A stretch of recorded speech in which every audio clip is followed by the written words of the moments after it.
Hi, I'm Abrar Darwish. Thank you for joining us today.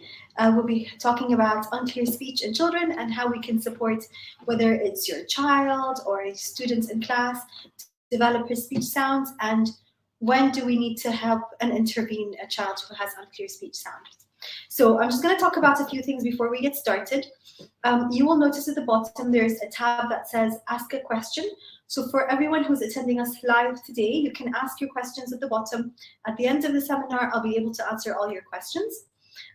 Anyone who's watching a pre-recorded version of this, then unfortunately you won't be able to ask any questions.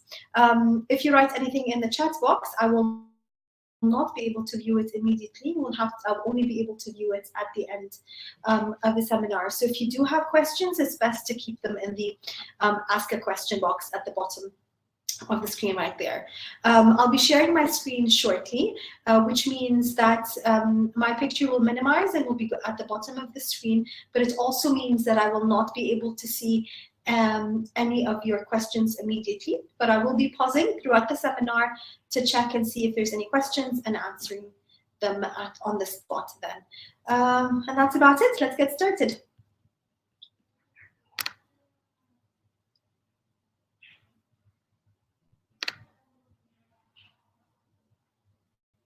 Just give us a second.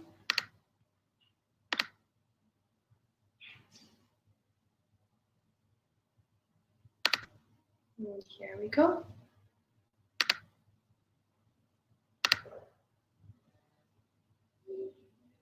Okay, so today we're going to be talking about, started at the end here. We're going to be talking about unclear speech in children and how we can identify the different types of unclear speech and how we can support our children, whether it's at home or nursery. Just a little bit about myself before we get started. My name is Abrar Darwish. I am a speech and language therapist. I'm also a mother of 4, and I'm the director of Little Village Center. Little Village is an early intervention center located here in Bahrain. We have currently 2 branches. One is in Manama and the other is in Rafah. And we basically support any child who has any communication difficulty, whether it's hearing problem, stuttering, unclear speech, Down syndrome, autism. So we kind of specialize in anybody who has a communication difficulty. I'm a graduate of the University of Reading in the UK, and I've also worked in the NHS in Aberdeen for 2 years before coming to Bahrain and setting up Little Village. So that's a little bit about myself. Let's get started. So, unclear speech, it can be cute, right? Especially in the little ones. So I have a little girl, her name is Jude, and she's just turned 4, and some of her speech sounds are unclear. And it can be cute, you know. As parents, sometimes we also kind of start modeling what they're saying. So instead of saying red, and they say yet, and we kind of think it's really cute, and we join in and we start modeling what they're saying. So although it can be cute, it can also have implications later on. And it's important that we address these issues before the child turns 5, because it can have a serious impact in child's academic attainments later on. So let's start off with what is unclear speech. Unclear speech is when a child substitutes a sound with another, whether in a word, sentence, and it can happen for many reasons, but that's what unclear speech is. And it usually is found at phoneme level. So when they're saying the sound itself, they'll struggle with saying the sound. You'll find it at a word level. So they'll substitute a certain sound or a cluster of sounds in a word. And it's also sometimes at a sentence level. So within a sentence itself, the child will substitute sounds in a couple of words, which will make his speech even more unclear. And although it can be cute, it can be quite, it can turn into an issue later on when they're at school. And why can it turn into an issue? And it's because it impacts their ability to spell. It impacts a child's ability to read and write. And socially, especially with older kids, socially when they're aware that their sentences are not clear and others their peers, their friends, other students in the class will start commenting on the fact that their sentences are unclear, or say something like, I can't understand what you're saying, or what, or oh no, it's not this sound, that sound. So it can impact them socially, but it also can impact their ability to spell and read and write. And as parents and educators, that might not be apparent early on, but as the child develops and grows, that will definitely come into play later. So generally speaking, research has shown that children with unclear speech sound development past the age of 5, statistically, they are at a greater risk of having a learning disorder or struggling with spelling, reading, and writing. When this is resolved before the age of 5, the chances of them struggling in this area decreases drastically. It doesn't go away, but it does decrease quite drastically. So it is, although it's cute and adorable when they're little, but it can have implications later on. So it's important that as parents we address this issue, and as educators we address this issue as well. So is it normal for children to substitute speech sounds? Yes and no. It is important, it is normal up to a certain age, but it is also important for us to know when do we need to intervene and step in and say, well, the child needs help, either help from school or help from a parent or help from a therapist. We'll be discussing that later on, but it is important for us to know that it is normal up to a certain age, but then we need to take the next step. So like a child will not walk at this, early on, they would go through the different milestones and phases of development to reach to that final stage of walking. So they will turn over, they'll start sitting, they'll start putting themselves up, they'll start crawling. So all of these are developmental milestones a child will normally go through to then reach the final stage of walking, right? It's the same concept when it comes to speech sound development. So it's not normal for a child to be able to say all his sounds clearly from day one. It's not. Normally, a child will struggle with certain speech sounds, and gradually these sounds will self-correct themselves. And children have this innate ability to be able to do that, to self-correct. And as they grow and as they develop, the speech sounds would develop with them. So it is normal for a child to have some substitutions early on, but then there reaches a point where we kind of need to step in and say, well, this has been going on for a bit too long. The same way you would do with a child who's a year and 4 months, let's say, who hasn't started walking. You wouldn't say, oh, let's just wait a couple of months and see what happens then, right? You'd be very alarmed as parents, as therapists, as educators would be like, why is a child who's a year and 5 months still not walking? Something's not quite right. We need to intervene and step in. It's the same thing when it comes to speech sound development. But I think it's because it's not very common. Or the developmental milestones are not very commonly known by parents and educators, so that sometimes we kind of slacken, just wait a bit too long before things kick in. So it is normal. However, we need to know when to step in. So let's talk about, actually, before we talk about the developmental norms, let's talk about what are the normal substitutions that would usually happen, or you'd usually notice young kids, like toddlers and preschoolers using. So things like where they would substitute a sound at the beginning of a word. So instead of saying car, it's very common for children to say tar. Instead of saying banana, they will just use a syllable repetition and they'll say nana. A lot of kids, especially little ones, would be saying, can I have a nana, please, nana, nana, and they wouldn't say banana because it's developmentally normal for them at that age just to kind of simplify the word and use nana. Sometimes they use a group of sounds to indicate a certain object, which is unclear, but they'll start using it consistently until they develop the sounds and things become much clearer to us as listeners and we understand what they're saying. So there are examples that are very common. I think one of the common ones is animal. So children will struggle with saying animal and they would use a common substitution and say aminal, or octopus is opitus. So they'll skip a syllable or they'll substitute a sound. Now we're going to talk about what's considered normal and when do these speech sounds need to kind of come into play. So at the age of 2, a child should be able to say the sounds that you see on the screen: p, n, d, m, m. So that's why a lot of children or little ones, the first sounds or the first words they would use would be mama, baba, because the m sound and the b sound are sounds that develop early on. Words such as nana for either grandma, or even banana, or even just overgeneralizing that word and using it for food.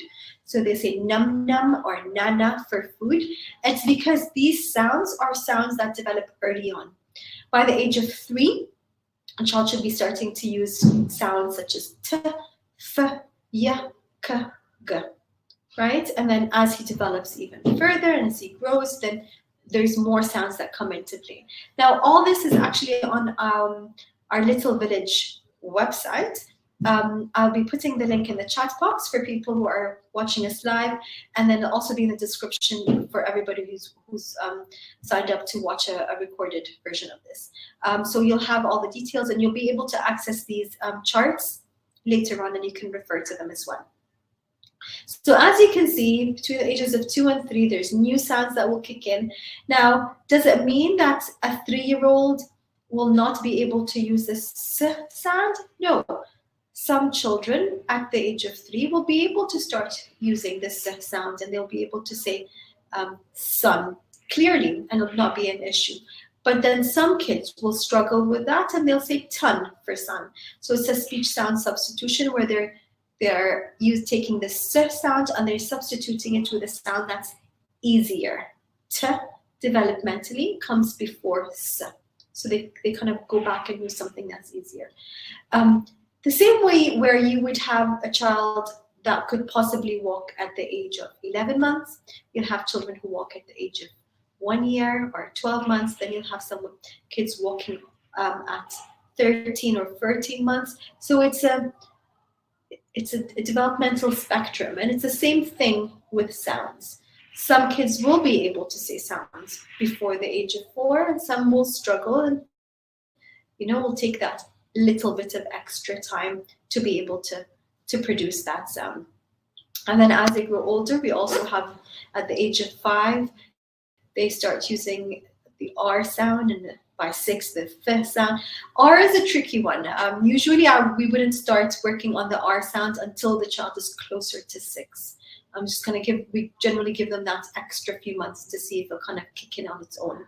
And what we should be looking for as parents and educators, does the child show signs of these sounds developing? So is he inconsistent with his use? So can he say it sometimes but not others? Can he say it in certain word positions and not others? Things like that are indicators that the sound is developing, but it's not where it needs to be. So going back to our same metaphor of walking, children go through a stage when they're walking that they'll meet someone's hand. They'll be holding someone's hands as they take their first few steps. So it's the same thing with speech sounds. These sounds will come, they'll be inconsistent. They'll be inconsistent in word position and different words, but that's just a sign that sound is coming through. And that's actually a good sign that we should be looking for. So all of these are examples of when these sounds need to develop and need to kind of come into play. So what are the different types of unclear speech? Before I go into this, I'm just going to stop screen sharing for a minute and see if there's any questions. And if there are, then I'll be able to answer them. Let's have a look. Are there any questions? So no questions yet. I'll just continue with the presentation then, and then if you do have any questions, you can just put them in the question box.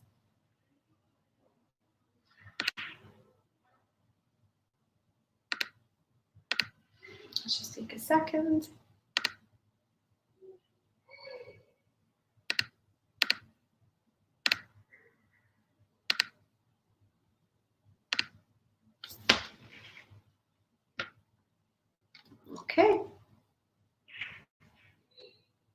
There we go. Okay, so what are the two types of unclear speech? So a lot of times in clinic, parents will come in and they would, this is a very common thing that I hear from a lot of parents, and they'll be like, my child can't say the S sound, or he can't say the R sound. And I keep asking him to look at my mouth and copy me, but he still struggles with saying it.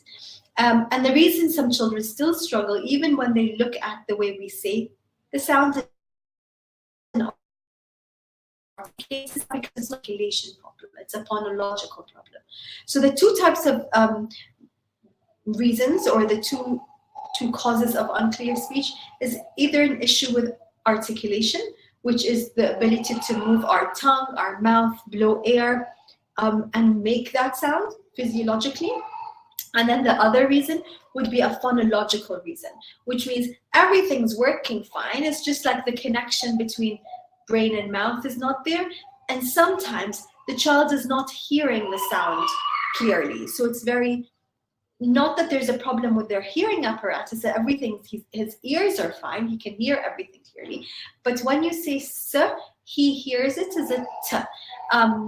And so it's basically all in the connection up here. So in that case, we need to work on developing the child's ability to hear the difference between two sounds, or as we call, two minimal pairs. And that's another reason why a child would have unclear speech. So it's very important for us to know, why does the child struggle with producing a sound? Is it because he literally cannot move his tongue or have his mouth in the right position to be able to produce that sound?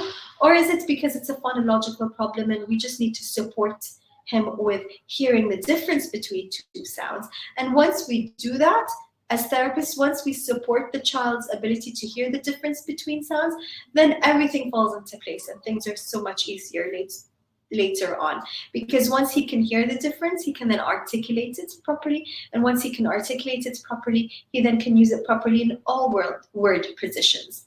But a child who has an articulation problem, so if he's struggling with producing a sound in isolation, then we need to go through the process of helping that child produce that sound in isolation, and then at the beginning of a word, so word's initial position, in the middle of a word, at the end of a word, and then in an actual phrase. So therapy takes a little bit longer because we need to kind of hold his hand and walk him through the process of being able to say these sounds at different positions.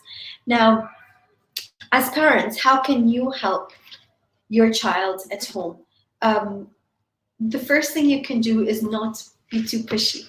A lot of parents would ask the child to keep repeating a word or repeating a sound, and that's really gonna have the negative effect and the opposite effect on the child. So instead of him actually attempting to work on his speech sounds, he's gonna close off and back off and isolate himself a little bit. So it has the opposite effect. So we generally recommend, especially with younger kids, is to work on developing their phonological awareness and their understanding and hearing of the different sounds in a fun and interactive way.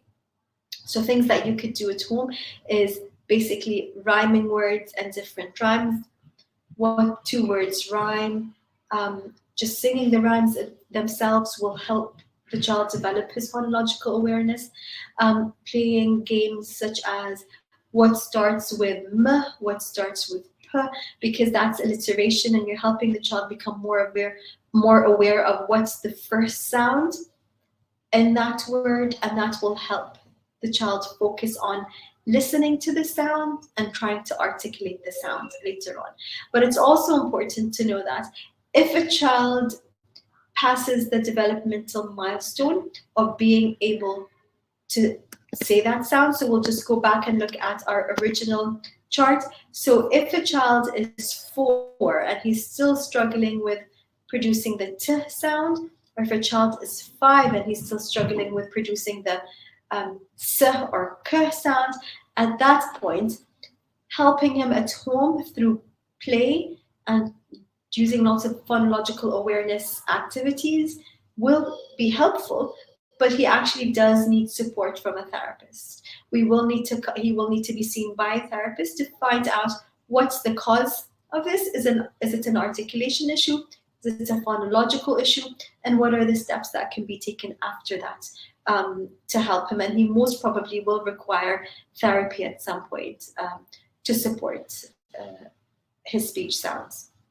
So I think the takeaway from today would be, although this is normal and it can be really cute in children, it's important that as parents and educators, we're fully aware of when these speech sounds need to develop or need to have been developed by what age, and what can we do next to help, which is increase their phonological awareness and most probably seek advice of a speech therapist for a screening assessment and putting in a plan.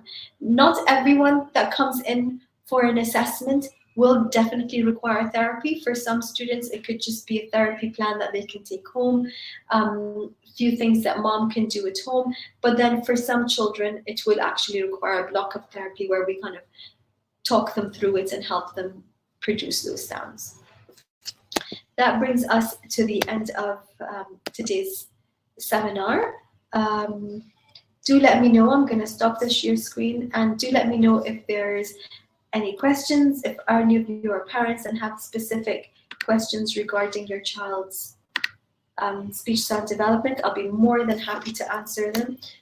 We have a question. Can I show the light slide of child 5 and 6? Sure. What I'm going to do is in the chat box, I'm just going to put our link to that, because then you'll be able to access it from our website, and you'll always have it there. Hold on. On our Little Village website, we have something called Little Village Community, which is basically an online community where we share resources with parents, and this is where you would find it. So I'm just going to share the link. Just take a second.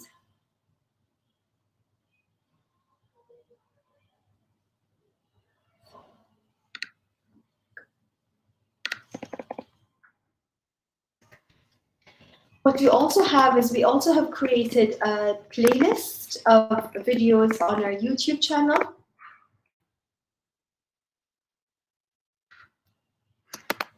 Okay, so we have a playlist on our YouTube channel, which we've created.